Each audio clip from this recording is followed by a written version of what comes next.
ఓం నమో వెంకటేశాయ.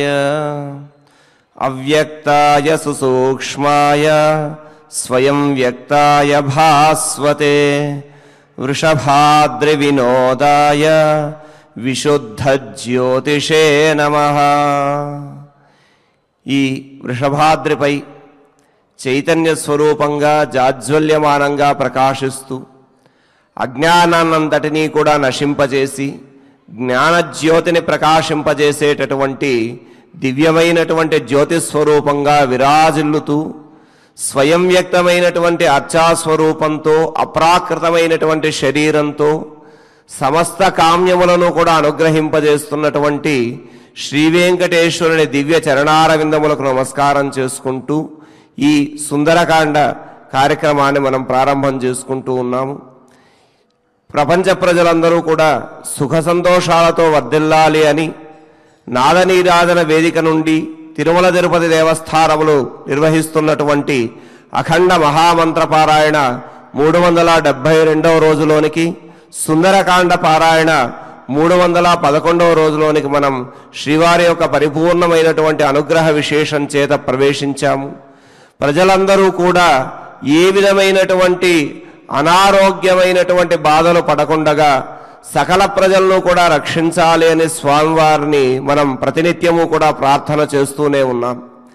ఇందులో భాగంగా యథాపూర్వంగా స్వామివారిని కీర్తిస్తూ స్వామివారి యొక్క వైభవాన్ని అంతటినీ కూడా మననం చేసుకుంటూ నాదార్చనతోటి ఈ కార్యక్రమాన్ని ప్రారంభం చేసుకుంటూ ఉన్నాము. ఈనాటి అన్నమాచార్యుల వారి యొక్క కీర్తన భగవద్ రామానుజుల యొక్క దివ్యమైనటువంటి వైభవాన్ని ఆవిష్కరింపజేసేటటువంటిది.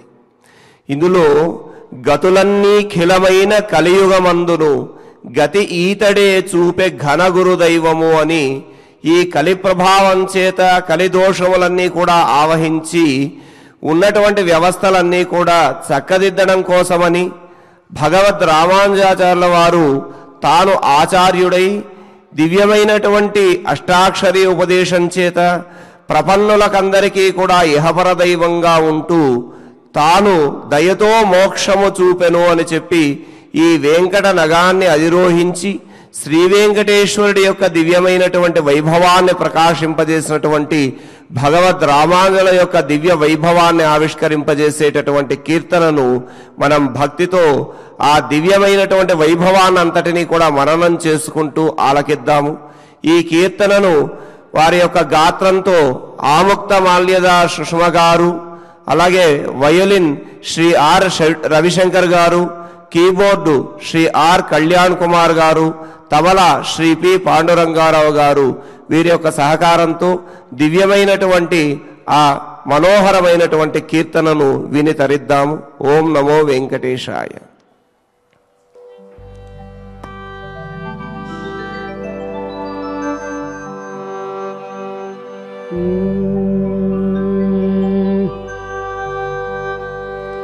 సత్యం సత్యం పునః సత్యం యతిరాజో జగద్గురుః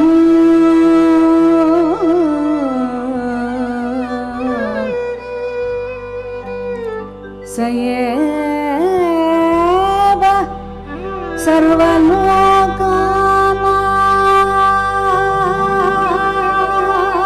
సర్వలోకానాం సయేవ సర్వలోకానాం ఉద్ధత్తా నాస్తి సంశయః.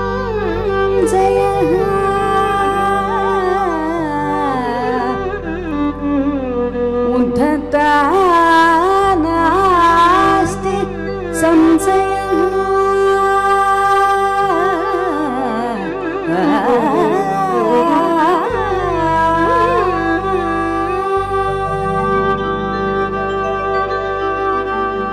గతులన్నీ ఖిలమైన కలియుగమందును గతి ఈతడే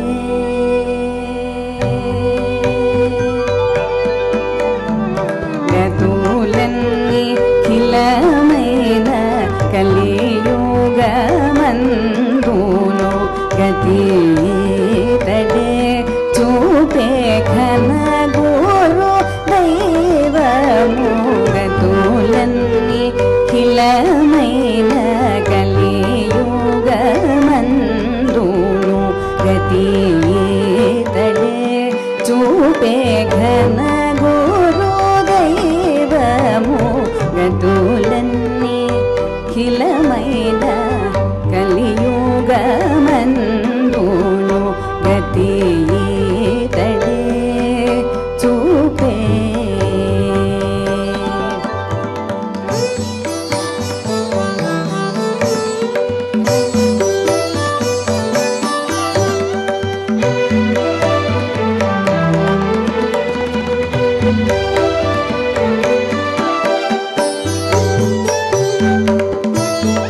ఈతని కరుణనేగా ఇల వైష్ణవులమైతినీతని వల్లనే కంటిని తిరుమణి ఈతని కరుణనేగా ఇల వైష్ణవులమైతినీతని వల్లనే కంటిని తిరుమణి ఈతడే ఉపదేశమిచ్చెను అష్టాక్షరి మంత్రము ఈతడే ఉపదేశమిచ్చెను అష్టాక్షరి మంత్రము ఈతడే రామానుజులు ఇహ పరదైవము ఈతడే రామానుజులు ఇహ పరదైవము గతులన్నీ ఖిలమైన కలియుగమందును గతి ఈతడే చూపే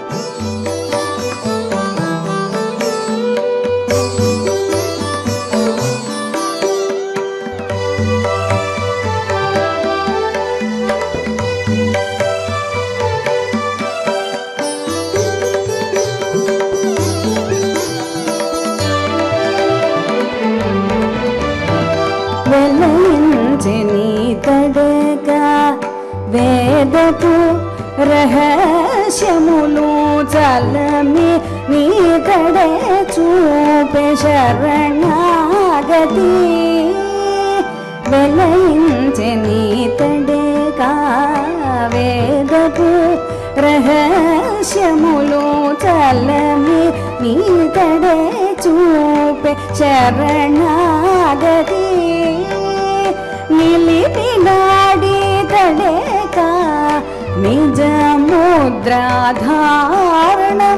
నిలిపినాడి తడేక నిజముద్రాధారణము మల్లసి రామానుజులు మాటలాడే దైవము మల్లసి రామానుజులు మాటలాడే దైవము గతులన్నీ ఖిలమైన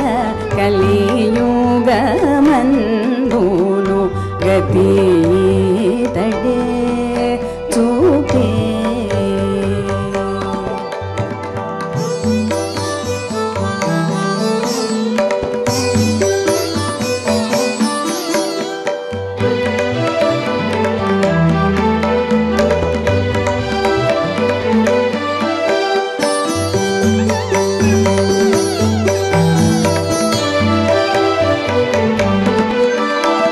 నియమములు ఈతడేగా నిలిపే ప్రపన్నులకు దయతో మోక్షము చూపే తగనీతడు నియమములు ఈతడేగా నిలిపే ప్రపన్నులకు దయతో మోక్షము చూపే తగనీతడు నయమై శ్రీ వెంకటేశునగమెక్కె వాకిటను నయమై శ్రీ వెంకటేశునగమెక్కె వాకిటను దయచూచి మమ్మునిట్టే తల్లిదండ్రి దైవము దయచూచి మమ్మునిట్టే తల్లిదండ్రి దైవము గతులన్నీ ఖిలమైన కలియుగమందును గతి ఈతడే చూపే ఘన గురు దైవము గతులన్నీ ఖిలమైన కలియుగమందును గతి ఈతడే గతి తడే చూపే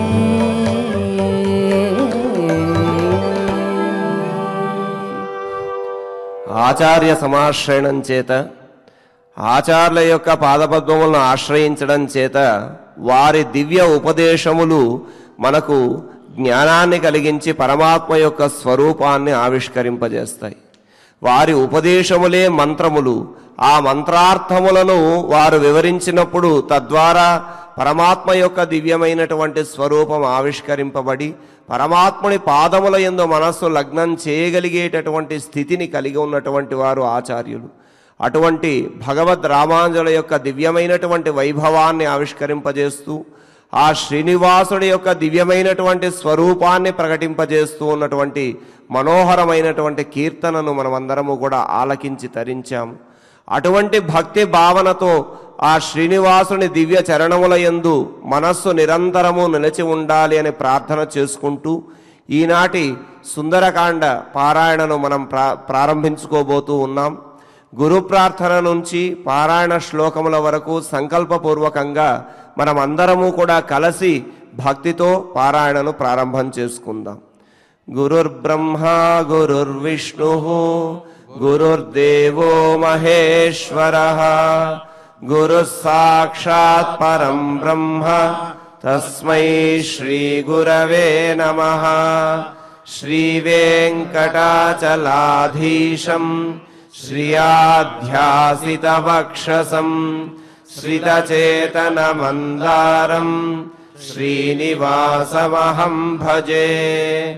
అథ సంకల్పః శ్రీమదాదివరాహ క్షేత్రే విరాజమానస్య అఖిలాండకోటి బ్రహ్మాండ నాయకస్య శ్రీ పద్మావతీ జానేః భగవతః శ్రీ వెంకటేశ్వర స్వామినః సన్నిధౌ ధర్మ విగ్రహస్య శ్రీరామచంద్ర ప్రభోః పాదసేవకస్య హనుమతః ప్రసాదేన అస్మిన్ భువనే విశూచికా క్రిమిజలిత సమస్త దుష్ప్రభావ నిర్మూలన ద్వారా సర్వేషాం ఆస్తిక మహాజనానాం సర్వవిధ సుస్థిరతా సిద్ధ్యర్థం విద్యా విత్త వ్యాపార దేశరక్షణాదిరంగేషు సర్వతోముఖాభివృద్ధి ద్వారా శ్రీరామరాజ్యస్య పునర్వ్యవస్థాపనార్థం సద్భావానాం సత్సంకల్పానాం సత్కార్యాణాం చ సర్వతోముఖ విజయ సిద్ధ్యర్థం భారతవర్షస్య అభివృద్ధౌ నిమగ్నానాం అధికారిణాం సైనికానాం కర్షకవణిగాదీనాం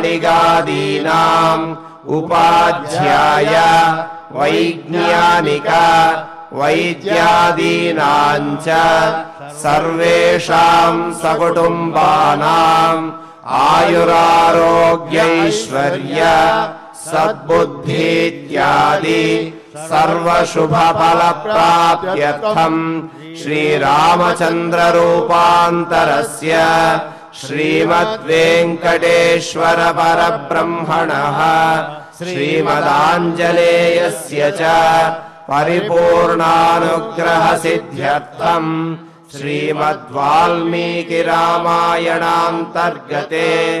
సుందరకాండే యథాశక్తి పంచపంచాశ సర్గశ్లోకపారాయణం శ్రీధన్వంతరి మంత్రపారాయణం తథా శ్రీ సూర్య సహస్రనామ స్తోత్ర పారాయణం చ అన్యోన్య సాహాయ్యేన ఆచార్య ముఖేన కరిష్యామహే. శ్రీరామ ప్రార్థనా.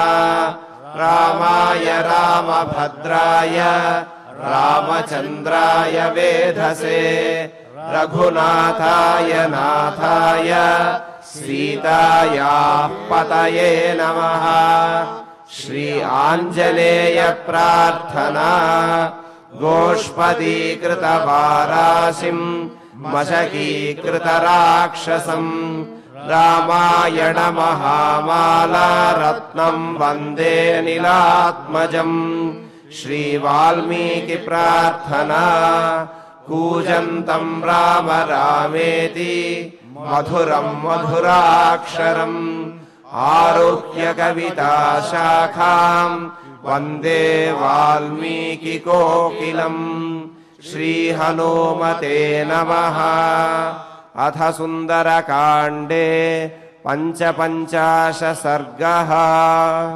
दिघस्तु मां सुदुर्बुद्धिं निर्लज्जं पापकृत्तमम् अचिन्तयित्वा तां सीताम् अग्निदं स्वामिघातुकम्.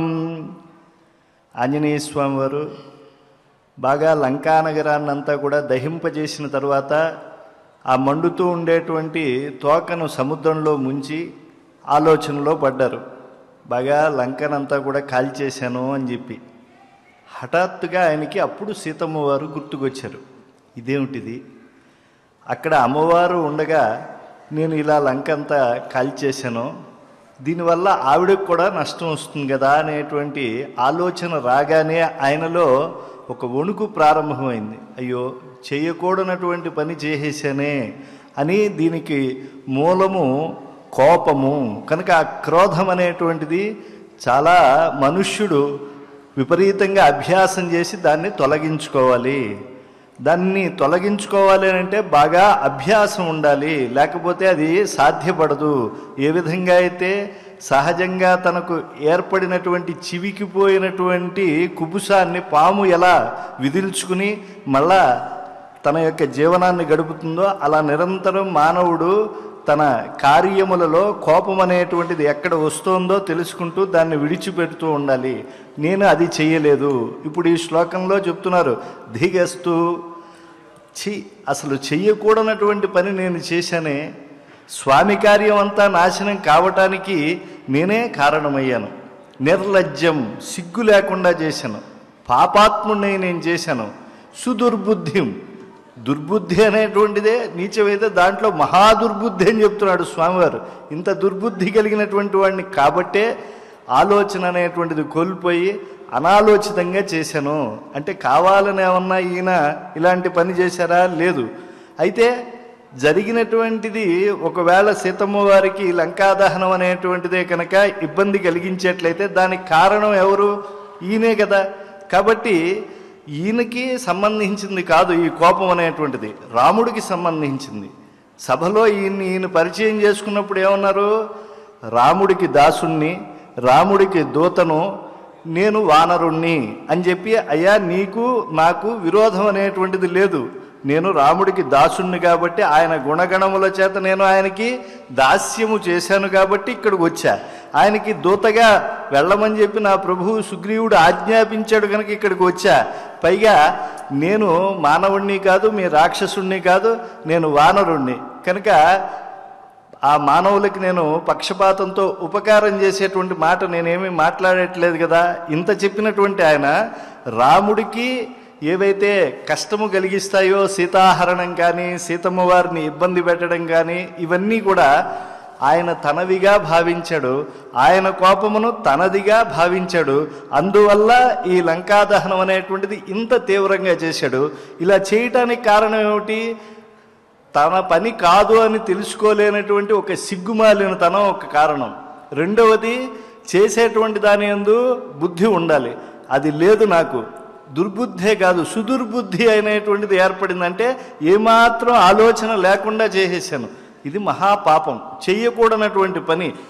రాముడి దూతగా చేయకూడదు, రాముడి సేవకుడుగా చేయకూడదు. అలాగే ఒకరి కార్యమును తలకెత్తుకుని వచ్చి ఆ కార్యమునకు ఇలాంటి ప్రతికూలమైనటువంటి పని చేయకూడదు. కనుక నేను ఇప్పుడు చేసింది ఏమిటి? స్థూలంగా చెప్పుకోవాలంటే స్వామి కార్యమును పాడు చేయటమే. కాబట్టి ఇప్పుడు నేను చేసింది ఉపకారం కాదు, రాముడికి తీవ్రమైనటువంటి అపకారం చేశాను. నిజానికి ఈయన తెలియకుండానే ఒక మంచి పని చేశాడు. ఎప్పుడు కూడా ఆంజనేయ స్వామి వారు ఇది సమీక్షించుకోవలసినటువంటి కార్యమే.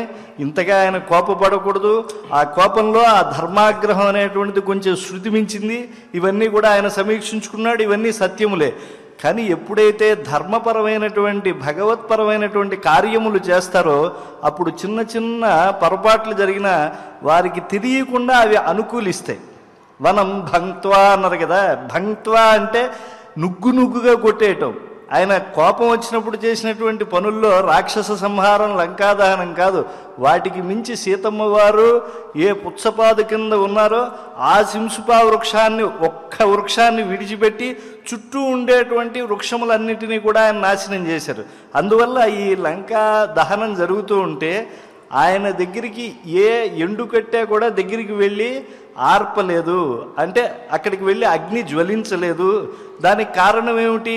ఆ చుట్టూ ఉండేటువంటి ఆయన కొండలను నుగ్గు చేసేసాడు. కృత్రిమమైనటువంటి పర్వతములు ఉన్నాయి అశోకవనంలో, వాటిని కొట్టేశాడు. అక్కడ కృత్రిమంగా కొన్ని జలపాతములు ఉన్నాయి. ఆ జల వనరులన్నింటినీ కూడా ఆయన బాగా నుగ్గు చేసేయటం వల్ల ఈ కొండలు, వాటి నుంచి వచ్చినటువంటి ఈ పొడి, అలాగే అక్కడ ఉండేటువంటి ఈ జలము అన్నీ కూడా కలిసిపోయి చిన్న చిన్న చలములుగా ఏర్పడిపోయి ఈ లంకంతా అంటుకున్నా కూడా ఆ సీతమ్మ వారి దగ్గరికి వెళ్ళలేదు. కనీసం పొగ చూరిపోలేదు. ఎందుకంటే చుట్టూ ఉండేటువంటి చెట్లే కనుక ఆవరించి ఉంటే అమ్మవారికి ఊపిరాడి ఉండేది కాదు. కాబట్టి వనం భంక్త్వా అన్నారు కదా. ముందుగా ఆయన వనాన్ని భగ్నం చేశారు కనుక అమ్మవారికి అది ఉపకరించింది. ఎప్పుడు కూడా ధర్మ విహితమైనటువంటి కార్యములను ఒక దీక్షగా చేస్తూ ఉంటే మానవుడు లేదా ఎవరైనా ఒక ప్రాణి చేస్తూ ఉంటే చిన్న చిన్న పొరపాట్లు రావచ్చు. కానీ నేను ప్రభు కార్యమును చేస్తూ ఉన్నాను, దానిలో పవిత్రత అనేటువంటిది ఉంది, దీక్ష ఉన్నది అని చెప్పి చేస్తూ ఉంటే అవన్నీ కూడా ఉత్తరతః శుభంకరం అవుతాయి. ఆంజనేయ స్వామి వారు ఇంత కసిగా లంకను కాల్చారు కనుకే రాక్షసులు భయపడ్డారు. ఏదో కొన్ని ఇళ్ళు మాత్రం ఆయన నిప్పు పెడితే దానివల్ల ప్రయోజనం లేదు. సగరపుత్రులే చూడండి, 60,000 మంది. వాళ్ళందరూ కూడా ఆ యాగాశ్వము, సగర చక్రవర్తి యొక్క యాగాశ్వం ఎక్కడుందా అని చెప్పి అన్వేషిస్తూ వాళ్ళందరూ కూడా వెళ్ళారు. క్రమంగా తవ్వుకుంటూ భూమిని వాళ్ళు పాతాళానికి వెళ్ళారు. అక్కడ ముక్కు మూసుకుని తపస్సు చేసేటువంటి కపిల మహర్షిని ఇబ్బంది పెట్టారు. ఆయన భస్మం చేసేశారు వీళ్ళందరినీ కూడా. అప్పుడు ఆ వంశంలో వచ్చినటువంటి భగీరథుడు ఎక్కడో వినువీధుల్లో ఉండేటువంటి ఆ గంగను ఇక్కడికి తీసుకొచ్చారు. అంటే విహాయస పథంలో ఉండేటువంటి గంగను భూమార్గం పట్టించడానికి భగీరథుడికి పూర్వం తన వంశము వారైనటువంటి వారు చేసినటువంటి అపరాధములే కారణమై ఉంది. అయితే అవి అపరాధములు కదండి. ఎందుకు ఇలా జరిగింది అంటే యాగాశ్వమును తండ్రి కోసం రక్షించేటువంటి దీక్షలో వాళ్ళు కొంత శృతి మించి ప్రవర్తించారు కనుక అది కాలాంతరంలో వారికి అలాగే వారి జాతికి అందరికీ కూడా ఉపయోగపడింది. రామచంద్ర ప్రభువు యొక్క పూర్వీకులే ఈ సగరపుత్రులు. అలాగే దానివల్ల వారి యొక్క తవ్వకం వల్ల ఏర్పడింది కాబట్టే ఇంత విశాలమైనటువంటి సాగరం ఏర్పడింది. ఎన్నో జలచరాలకి అక్కడ అభ్యుదయం కలిగింది. కనుక ధర్మదీక్షలో చేసేటువంటి పొరపాట్లు ఏవైతే ఉంటాయో భగవంతుడే వాటిని దిద్దుబాటు చేస్తాడు. ఆంజనేయ స్వామి వారు కూడా చేసినటువంటి ఆ చిన్నదైనటువంటి ఆ కోపము చేత కార్యం ఏదైతే ఉన్నదో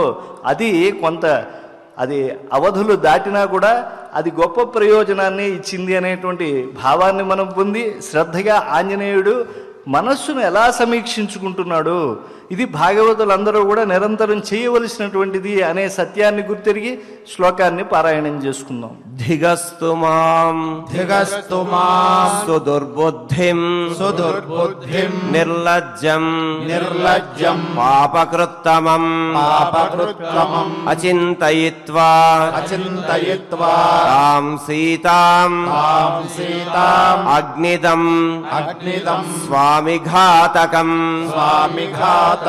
దిఘస్తు మాం సుదుర్బుద్ధిం నిర్లజ్జం పాపకృత్తమం అచింతయిత్వా తాం సీతాం అగ్నిదం స్వామిఘాతకం యది దగ్ధాత్వియం లంక నూనమార్యాపి జానకి దగ్ధా తేన మయా భర్తు హతం కార్యమజానత. ఈ లంకనంతా నేను కాల్చేశాను. ఇంతగా లంక కాలిపోతే ఇందులో సీతమ్మ వారు మాత్రం కాలిపోదా? ఆవిడ కూడా ఈ లంకానగరంలో ఉన్నదే. నేను కేవలము సీతమ్మ వారిని, సీతమ్మ వారితో ఉండేటువంటి ఈ లంకను తగలబెట్టలేదు. అసలు నేను సంకల్పించినటువంటి రామకార్యమునే నేను పాడు చేసేసాను. అంటే మూలనాశనమే నేను చేసేసాను అని చెప్పి సమీక్షిస్తూ ఉన్నారు. దయ్యం పట్టినటువంటి వాడు ఆ పట్టినప్పుడు గంతులేస్తాడు. ఆ దయ్యం దిగిన తర్వాత వాడికి ఆ ఒళ్ళు నొప్పులు తెలుస్తుంది. అలాగే జీవుడు ఆనందం వచ్చినా, పట్టరానటువంటి ఆనందమే కాదు, విషాదం వచ్చినా వికృతంగా ప్రవర్తిస్తాడు. ఆ స్థితిని కొంచెం అధిగమించిన తర్వాత పూర్వం తాను ప్రవర్తించినటువంటి తీరుకి తానే చాలా కష్టాలను పొందుతాడు. మనస్సులో అయ్యో చేయకూడనంత రీతిలో నేను పని చేశానే అని చెప్పి ఆవేదన చెందుతాడు. కనుక ఇక్కడ స్వామి ఏం చెప్తున్నారు? నాయనా, ఏ కార్యం చేసినా ఒక పరిమితి ఉండాలి. మించి అతి సర్వత్ర వర్జయేత్. అతిగా ఏ పని చేయకూడదు.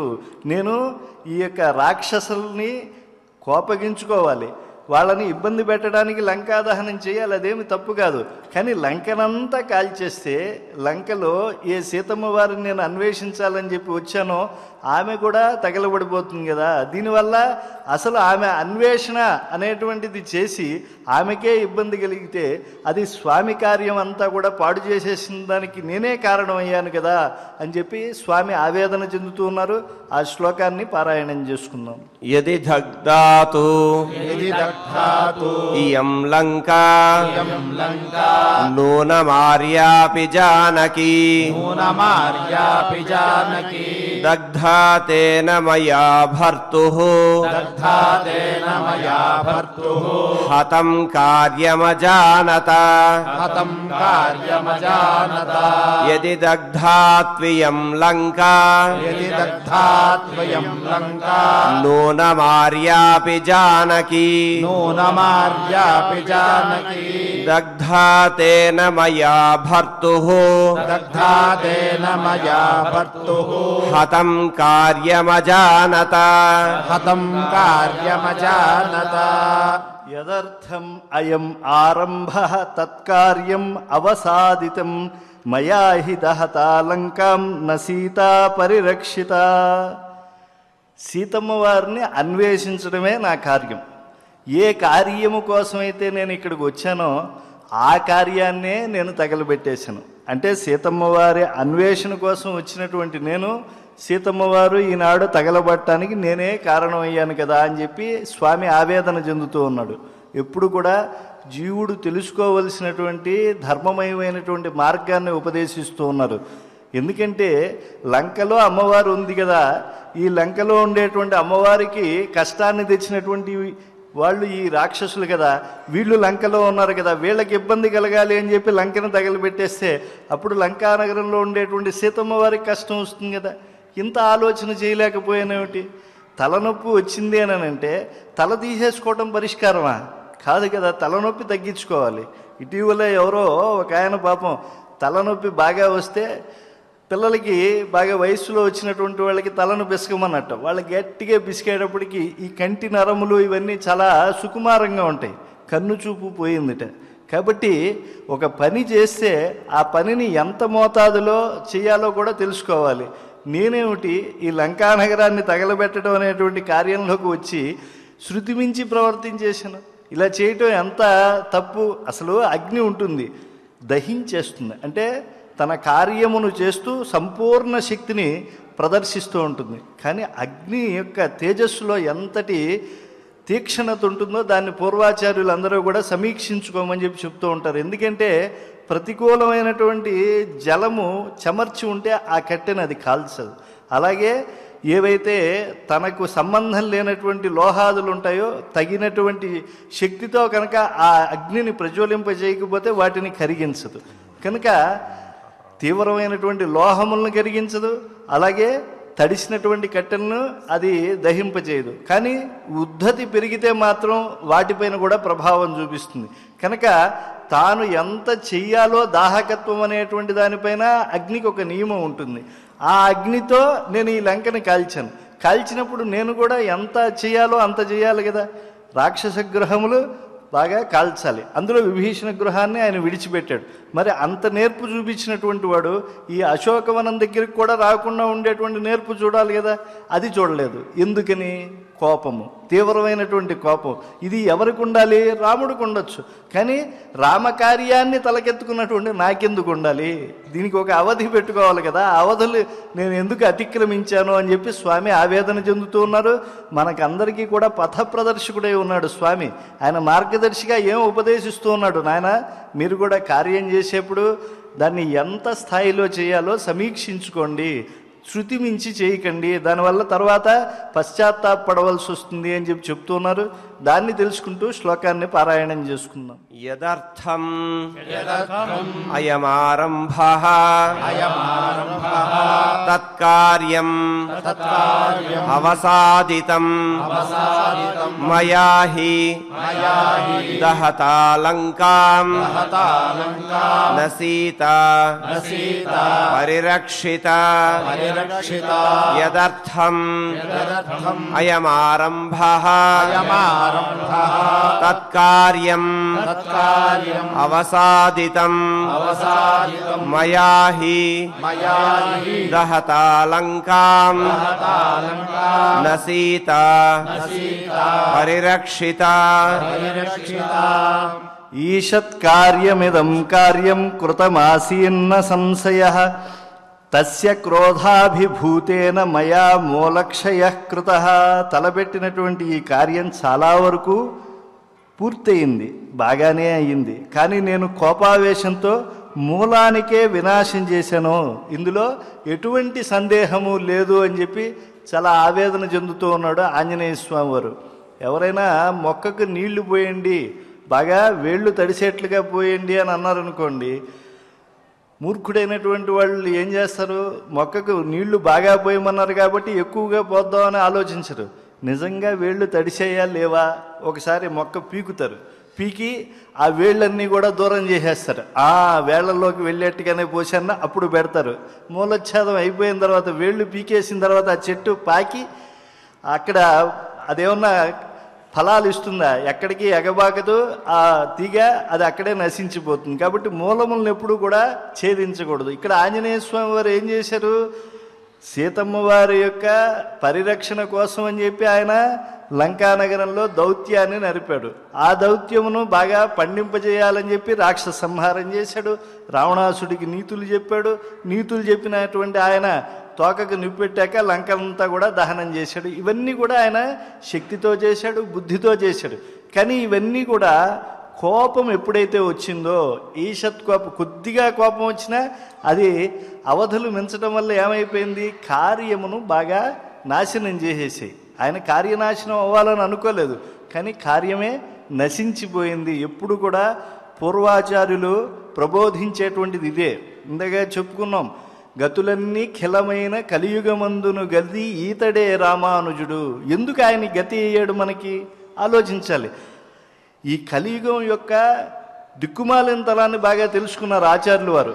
ఎందుకంటే విశేషత క్రూర కలౌనరాణం పాపాకరాణం పరపీడకానం భూగోళ మధ్యే ద్రవిడే చ పుణ్యే శ్రీ వెంకటాద్రి గతిరేవ నాణ్య. ఈ కలియుగంలో పాపాత్ములే ఉంటారు మానవులంతా కూడా. ఇతరులను పీడించి ఆనందం పొందేటువంటి స్వభావంతో ఉంటారు. కనుక ఈ కలియుగంలో కోపంతో ఏ పని చేయకూడదు అని అనుకున్నారు. అందుకే ఈ ఆర్ద్రా నక్షత్రంలో ఈరోజు స్వామివారి యొక్క జయంతి ఆచార్యులు వారిది.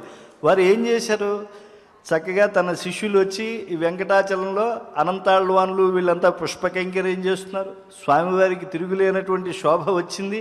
కానీ ఇక్కడ ఏం జరుగుతోంది? కరధృత దరారి వితరణ పరిపాలిత తొండమాన్ నృపాలక పునరుత్తరిత నరనప్తృబాలక శరణాగత సేవాధి భుజాంగ శరధి. తన యొక్క శంఖచక్రాలు ఆశ్రితుడైనటువంటి తొండమాన్ చక్రవర్తి యుద్ధం చేస్తూ ఉంటే అడిగితే ముందు వెనక ఆలోచించకుండా ఇచ్చేసినటువంటి పరమ దయాసింధు శ్రీ వెంకటేశ్వరుడు. ఎప్పుడైతే శంఖచక్రములు పైన లేవో అందరూ కూడా అజ్ఞానములో ఉండేటువంటి వాళ్ళు చాలామంది ఈయన వెంకటేశ్వరుడు కాదేమో, శ్రీనివాసుడు కాదేమో, శ్రీవైకుంఠ విరక్తుడై వచ్చినటువంటి ఆ నారాయణ స్వామి కాదేమో అనేటువంటి భావనలోకి వచ్చేశారు. అలాంటి మాయావాదులంతా కూడా చుట్టూ ధర్మ మార్గం నుంచి వాళ్ళందరినీ దూరం చేస్తూ ఉన్నారు. ఆయన ఎవరి మీద కోపపడలేదు, వచ్చారు, విషయములన్నీ కూడా చెప్పారు.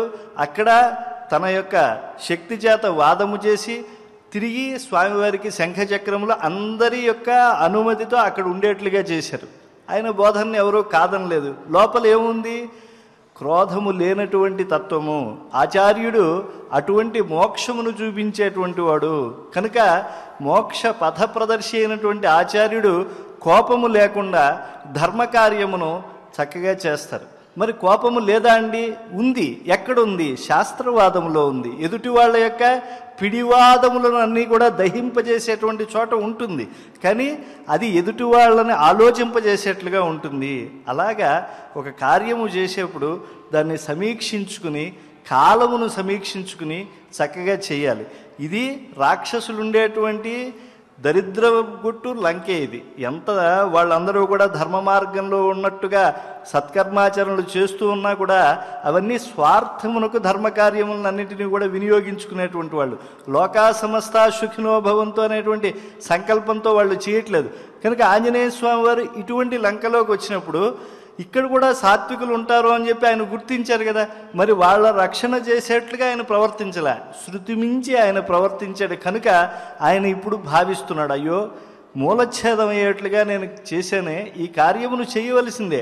కానీ చెయ్యవలసినటువంటి కార్యములన్నీ కూడా మూల కార్యమునకు అవి ప్రతికూలం అవటం వల్ల ఈ చేసినటువంటి పనులన్నీ కూడా విపరీతముగా అవి పరిణమించాయి అని చెప్పి చెప్తున్నారు. కనుక మనము కార్యము యొక్క ఫలాన్ని, కార్యము చేయవలసినటువంటి రీతిని సమీక్షించుకోకుండా కార్యము చేస్తే మనము చేసినటువంటి కష్టపడి చేసినటువంటి పనులన్నీ కూడా విపరీత ఫలాన్ని ఇస్తాయి.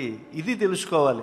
కాబట్టి కార్యమును సాధించేప్పుడు లక్ష్యం ఏదైతే ఉందో అది ఎంత ప్రధానమో ఆ లక్ష్య సాధనకు వెళ్ళేటువంటి మార్గము కూడా నిర్ణయించుకోవడంలో చాలా ప్రాధాన్యతను, చాలా నేర్పును చూపించాలి అని చెప్పి మనకు ఉపదేశిస్తూ ఉన్నారు ఆంజనేయ స్వామి వారు. ఆ శ్లోకాన్ని పారాయణం చేసుకుందాం. ఈషత్కార్యమిదం కార్యం కృతమాసీన్న సంశయః తస్య క్రోధాభిభూతేన మయా మూలక్షయః కృతః ఈషత్కార్యమిదం కార్యం కృతమాసీన్న సంశయః తస్య క్రోధాభిభూతేన మయా మూలక్షయః కృతః వినష్టా జానకీ నూనం నహ్యదగ్ధః ప్రదృశ్యతే లంకాయాం కశ్చిదుద్దేశః సర్వా భస్మీకృతా పురీ. నా యొక్క ప్రతాపం చేత ఈ లంకానగరం అంతా కూడా భస్మమైపోయింది. కనుక ఈ అగ్నిదగ్ధమైపోయినటువంటి ఈ లంకానగరంలో ఉండేటువంటి సీతమ్మ వారు కూడా తప్పకుండా ఆమె కూడా భస్మం అయిపోయి ఉంటుంది అని చెప్పి ఆంజనేయ స్వామి వారు భావన చేస్తూ ఉన్నారు. కనుక కార్యమును నిర్వహించేప్పుడు ఆ కార్యము యొక్క లక్ష్యము ఎటువంటిది, ఆ లక్ష్య సాధనలో మార్గం ఎటువంటిది అనేటువంటిది కూడా ముందే పరామర్శించుకోవాలి. ఇది పరామర్శించుకోకుండా కార్యము చేయాలనుకున్నారు, అది ధర్మమునకు అవిరుద్ధమైనటువంటి కార్యమే. కానీ అవిరుద్ధమైనటువంటి ఆ ధర్మ కార్యములో చూపించినటువంటి ప్రతాపం ఏదైతే ఉన్నదో అది కోపంతో కూడినటువంటిది, అందువల్ల ప్రతికూలమైనటువంటి ఫలాన్ని ఇచ్చేదిగా కనిపిస్తున్నది. కాబట్టి ఎప్పుడు కూడా లోకంలో చేయబడినటువంటి పనుల వల్ల వచ్చినటువంటి మానసికమైనటువంటి కష్టం ఏముంటుందో ఆ కష్టాన్ని తెలుసుకోవాలి. ఆ కష్టము మాత్రమే పోయేంతగా మన యొక్క కార్యం ఉండాలి తప్పించి ఆ కార్యక్షేత్రం అంతా కూడా నశించేట్లుగా ఉండకూడదు. ఇది ఉపదేశిస్తూ ఉన్నారు. లంకలో కష్టము కలిగించినటువంటి రాక్షసులకి ఇష్టమైనటువంటి వాళ్ళ గృహాదులు, వాళ్ళ యొక్క విహార క్షేత్రాలు, వారి వాహనాదులు ఇవన్నీ నశించాలి. అంతే తప్పించి ఆ లంకలో ఉండేటువంటి నిరపరాధులందరూ కూడా ఇబ్బంది పడకూడదు. పైగా ఆయన ఎవరికి ఇబ్బంది కలిగించాడు? ఏ అమ్మవారి కోసం ఈ యొక్క 100 యోజనముల మహాసముద్ర లంఘనం అనేటువంటి కార్యాన్ని చేశాడో, లంకిని కొట్టాడో, ఆ అర్ధరాత్రిలో అంతగా అన్వేషణ అనేటువంటిది చేపట్టాడో, అమ్మవారు శోక సముద్రంలో ఉంటే ఆవిడ్ని అంతగా ప్రబోధం చేసి మళ్ళా ఆవిడ మానసికంగా పునరుజ్జీవితురాలయ్యేట్లుగా చేశాడో, ఉద్దీప్తమైనటువంటి ఆ దీపము వలె ఆమెలో ఉండేటువంటి వివేచనను పెంచినటువంటి ఆంజనేయ స్వామి వారు, అలాగే రావణుడికి ఎటువంటి ఉపదేశం చేసినా కూడా కష్టమే అని తెలిసినా కూడా వాడు ఏమీ ఆ ఉపదేశాన్ని అందుకోడనేటువంటి భావన ఉన్నప్పటికీ కూడా పక్కనుండేటువంటి వాళ్ళల్లో అన్నా కూడా విచక్షణ పెంచుతుంది అనేటువంటి ఉపదేశం చేశాడు. వాళ్ళందరికీ కూడా దండమే మంచి గుణాన్ని ఇస్తుంది అని చెప్పి వాళ్ళందరినీ కూడా సంహరించాడు చాలామందిని. తర్వాత నిప్పు పెట్టాడు, భయభ్రాంతులుగా చేశాడు. ఇవన్నీ కూడా చేయవలసినటువంటి పనులే.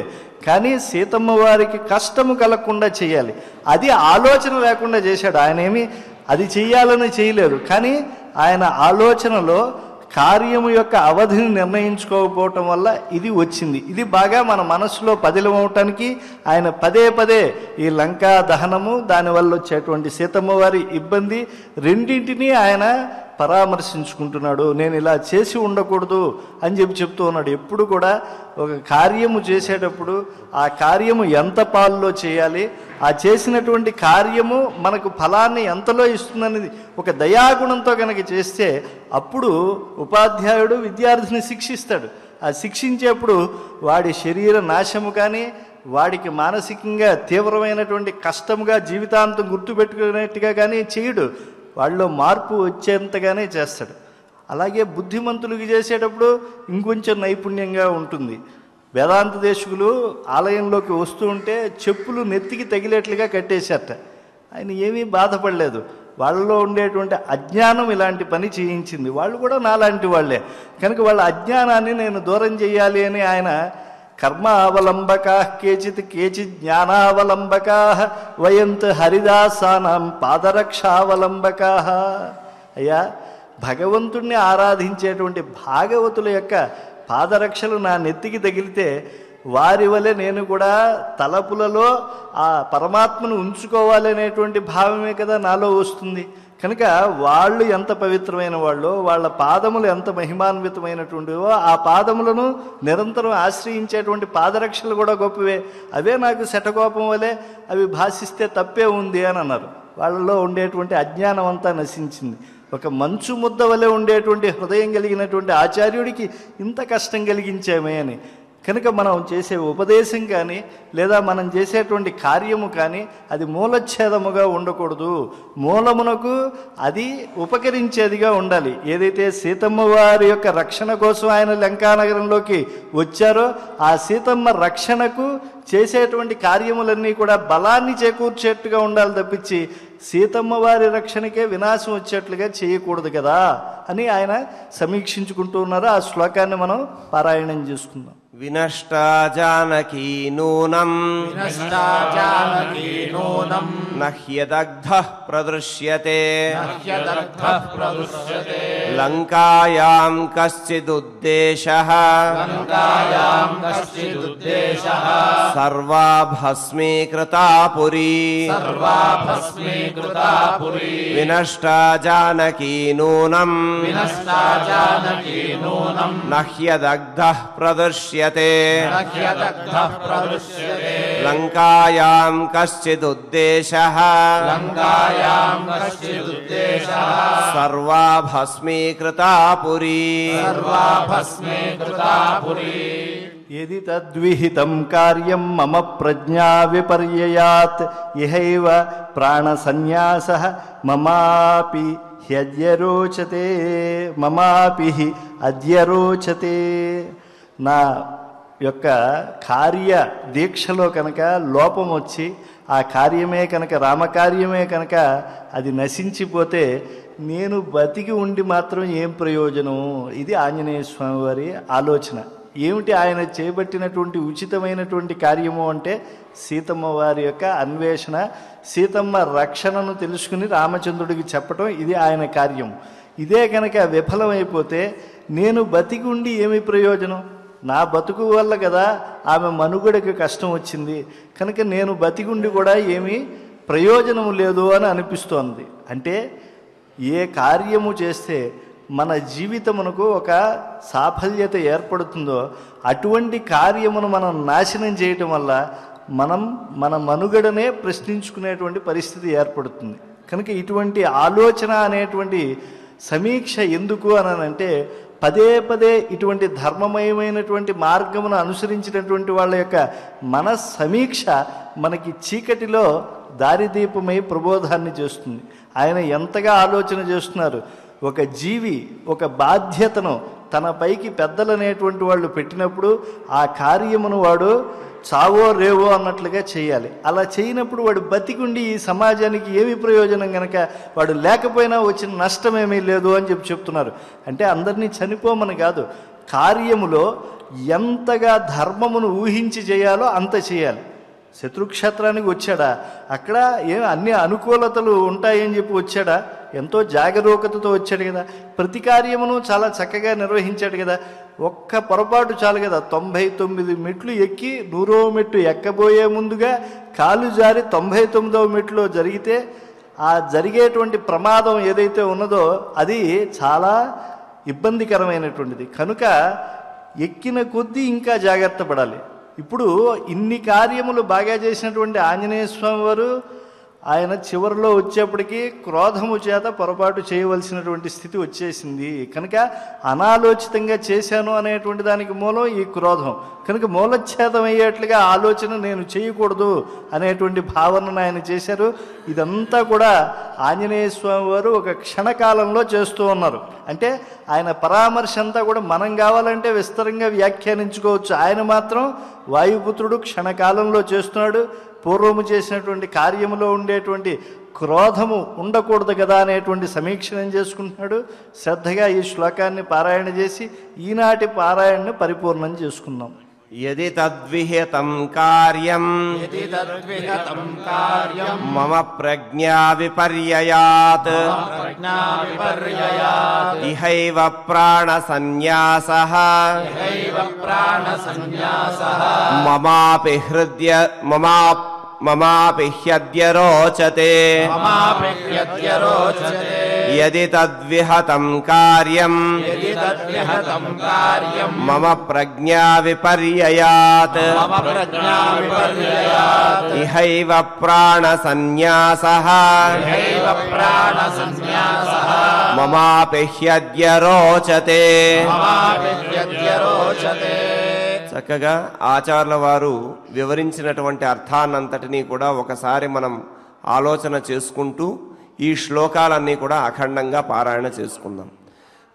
ధిగస్తు మాం సుదుర్బుద్ధిం నిర్లజ్జం పాపకృత్తమం అచింతయిత్వా తాం సీతాం అగ్నిదం స్వామి ఘాతకం యది దగ్ధా త్వియం లంకా నూనమార్యాపి జానకీ దగ్ధా తేన మయా భర్తుః హతం కార్యమజానత యదర్థమయమారంభః తత్కార్యమవసాదితం మయా హి దహతా లంకాం న సీతా పరిరక్షితా ఈషత్కార్యమిదం కార్యం కృతమాసీన్న సంశయః తస్య క్రోధాభిభూతేన మయా మూలక్షయః కృతః వినష్టా జానకీ నూనం నహ్యదగ్ధః ప్రదృశ్యతే లంకాయాం కశ్చిదుద్దేశః సర్వా భస్మీకృతా పురీ యది తద్విహతం కార్యం మమ ప్రజ్ఞా విపర్యయాత్ ఇహైవ ప్రాణ సన్యాసః మమాపి హ్యద్య రోచతే ఇది సుందరకాండే పంచపంచాశే సర్గే షట్ శ్లోకాః. శ్రీరామస్తుతి నుంచి ధన్వంతరి పారాయణ వరకు భక్తితో ప్రార్థన చేసుకుందాం. శ్రీరామస్తుతి ఆపదామపహర్తారం దాతారం సర్వసంపదాం లోకాభిరామం శ్రీరామం భూయో భూయో నమామ్యహం. ఫలశ్రుతిః బుద్ధిర్బలం యశోధైర్యం నిర్భయత్వమరోగితా అజాడ్యం వాక్పటుత్వం చ హనుమత్స్మరణాత్ భవేత్. శ్రీ హనుమతే నమః. అథ ధన్వంతరి ధ్యానం అచ్యుతానంత గోవింద విష్ణో నారాయణామృత రోగాన్మే నాశయా శేషాన్ ఆశు ధన్వంతరే హరే. ఆరోగ్యం దీర్ఘమాయుష్యం బలం తేజోధియం శ్రియం స్వభక్తేభ్యోనుగృహంతం వందే ధన్వంతరిం హరిం. ధన్వంతరేరిమం శ్లోకం భక్త్యా నిత్యం పఠంతి యే అనారోగ్యం న తేషాం స్యాత్ సుఖం జీవంతి తే చిరం.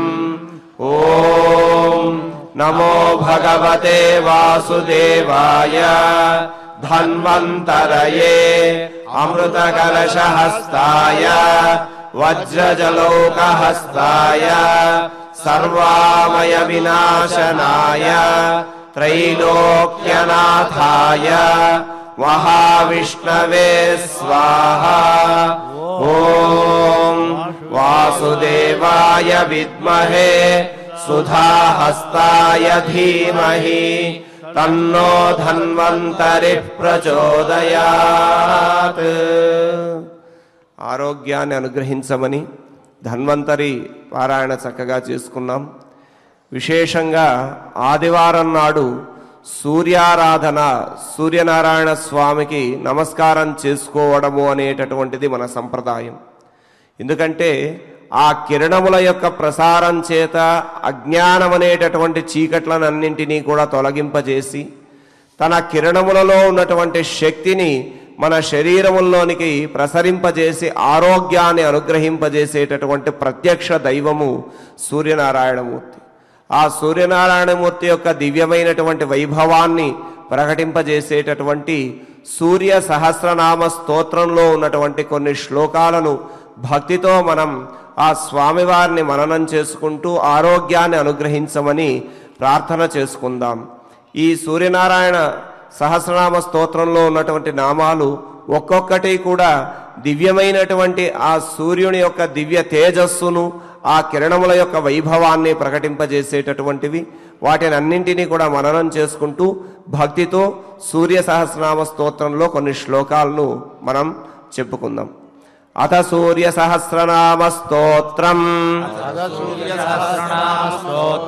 సుఖ సేవ్యో మహాతేజ జగతామేక కారణం మహేంద్రో విష్ణుత స్తోత్రం స్తుతి హేతు ప్రభాకరః సహస్రకర ఆయుష్మాన్ आयुष्मान् अरोषः सुखदः सुखी व्याधिः सुखदः सौख्यम् कल्याणः कलतां वरः आरोग्यकारणं सिद्धिः वृद्धिर्बृहस्पतिः हिरण्यरेता आरोग्यम् विद्वान् ब्रध्नो बुधो महान् प्राणवान् धृतिमान् घर्मः घर्मकर्ता रुचिप्रदः सर्वप्रियः सर्वसहः सर्वशत्रुविनाशनः प्रांशुर्विद्योतनोद्योतः सहस्रकिरणः कृती केयूरीभूषणोद्भासी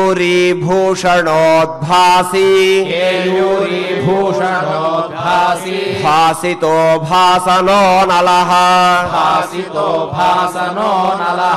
शरण्यार्तिहरो होता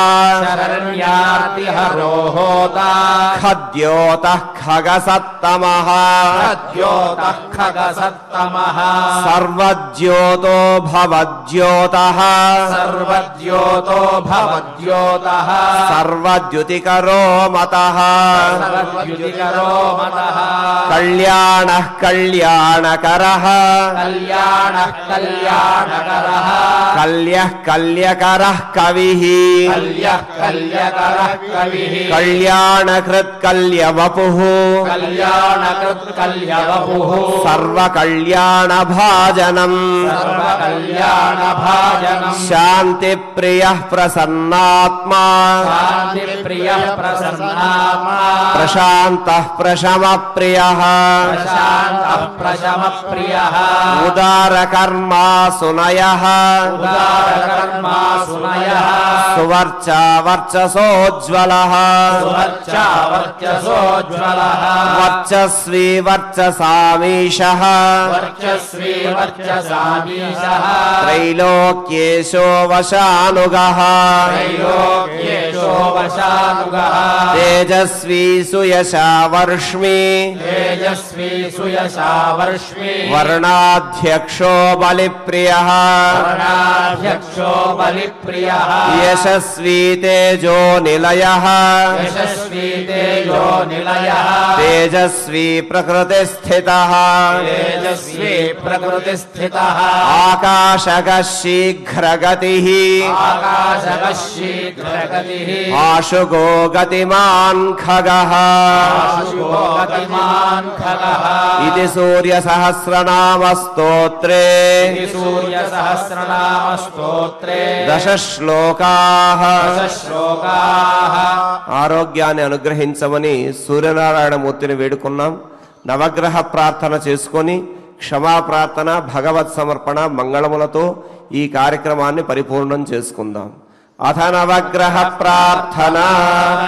ఆరోగ్యం పద్మబంధుర్వితరతు నితరాం సంపదం శీతరశ్మిః భూలాభం భూమిపుత్రః సకలగుణయుతాం వాగ్విభూతిం చ సౌమ్యః సౌభాగ్యం దేవమంత్రీ రిపుభయశమనం భార్గవః శౌర్యమార్కిః దీర్ఘాయుః సైంహికేయః విపులతరయశః కేతుః ఆచంద్రతారం హరిష్టాని ప్రణశ్యంతు దురితాని భయాని చ శాంతిరస్తు శుభం మేస్తు గ్రహాః కుర్వంతు మంగళం.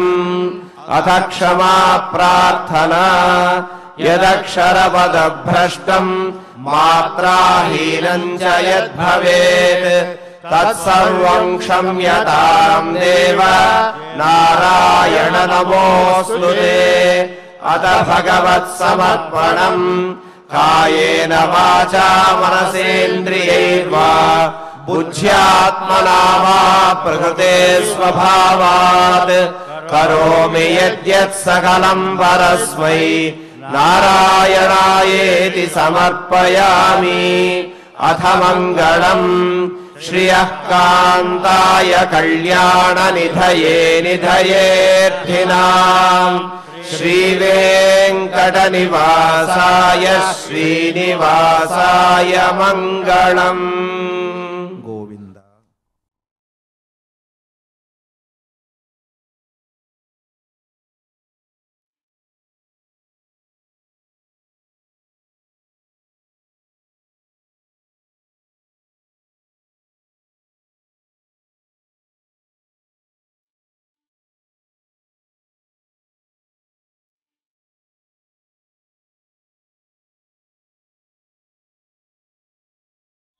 ఓం